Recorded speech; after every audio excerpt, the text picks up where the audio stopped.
যদি তোমাকে সফল হতে হয় তো সবার প্রথমে তুমি এক্সকিউজ দিয়ে ছেড়ে দাও। এক্সকিউজ দিয়ে কোনোদিন সফলতা পাবে না। যদি সফল হতে চাও তাহলে নিজের ফিল্ডে ঠিকভাবে কাজটা করো। তোমার কি কাজ সেই কাজটা তুমি দেখো, বেছে নাও কি কাজ তুমি করতে চাও। যেটা তোমার কাজ সেটা মন থেকে করো, ভিতর থেকে করো, নিজের হার্ট থেকে করো সেই কাজটা, হৃদয় দিয়ে কাজটা করো, দেখবে কাজটা তুমি সফল। বাহানাবাজি কাকে দিচ্ছ? তার জন্য দিচ্ছ তুমি বাহানাবাজি। কি হবে বাহানাবাজি দিয়ে? তুমি সফলতা পাবে না। যত বাহানাবাজি দিবে তত জীবনে পিছিয়ে যাবে।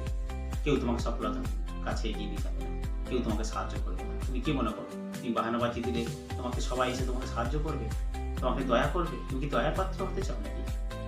এই পৃথিবীতে কিসের জন্য এসেছো? দয়ার পাত্র হওয়ার জন্য? সবাই তোমাকে দয়া করবে, তাচ্ছিল্য করবে, সেটা কি মেনে নেবে? আর নিজে একটু বাহানা দেবে যে আমি তো অমুকের জন্য করতে পারিনি।